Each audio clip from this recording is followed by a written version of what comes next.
ముద్రగడ పద్మనాభం గారు వైఎస్ఆర్సీపీ పార్టీలో చేరుతున్నారని 100 కథనాలు. ఇప్పుడు ఆయన చేరట్లేదు, టీడీపీతో చేరుతున్నారు, జనసేన పవన్ కళ్యాణ్ ఆయన కలుస్తున్నాడు అని.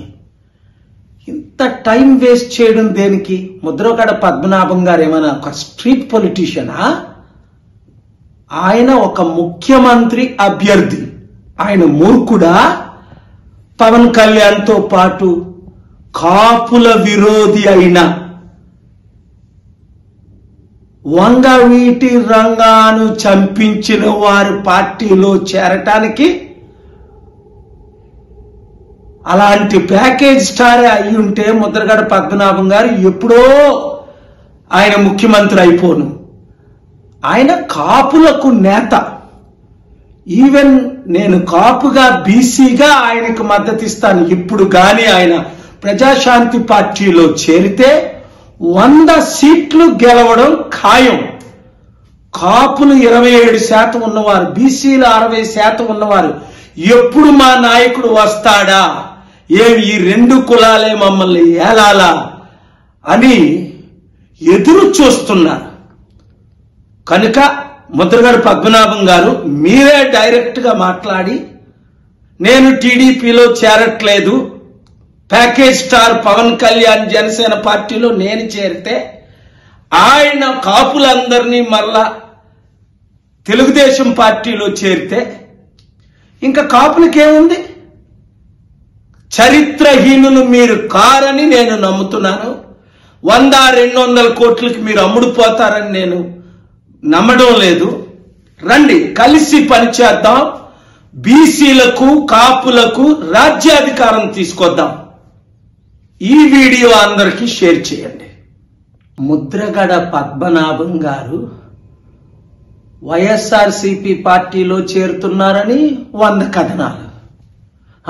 ఇప్పుడు ఆయన చేరట్లేదు, టీడీపీతో చేరుతున్నారు, జనసేన పవన్ కళ్యాణ్ ఆయన కలుస్తున్నాడు అని.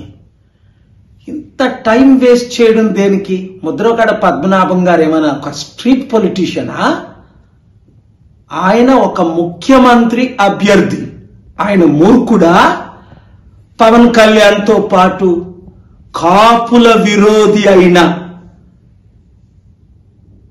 వంగవీటి రంగాను చంపించిన వారి పార్టీలో చేరటానికి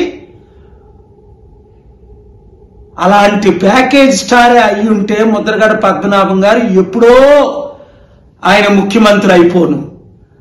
ఆయన కాపులకు నేత.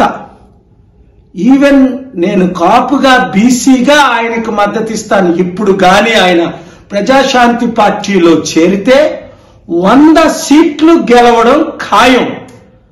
కాపులు 27% ఉన్నవారు, బీసీలు 60% ఉన్నవారు ఎప్పుడు మా నాయకుడు వస్తాడా, ఈ 2 కులాలే మమ్మల్ని ఏలాలా అని ఎదురు చూస్తున్నారు. కనుక ముద్రగడ పద్మనాభం గారు మీరే డైరెక్ట్ గా మాట్లాడి, నేను టీడీపీలో చేరట్లేదు, ప్యాకేజ్ స్టార్ పవన్ కళ్యాణ్ జనసేన పార్టీలో నేను చేరితే ఆయన కాపులందరినీ మళ్ళా తెలుగుదేశం పార్టీలో చేరితే ఇంకా కాపులకేముంది? చరిత్రహీనులు మీరు కారని నేను నమ్ముతున్నాను. 100-200 కోట్లకి మీరు అమ్ముడుపోతారని నేను నమ్మడం లేదు. రండి కలిసి పనిచేద్దాం, బీసీలకు కాపులకు రాజ్యాధికారం తీసుకొద్దాం. ఈ వీడియో అందరికీ షేర్ చేయండి.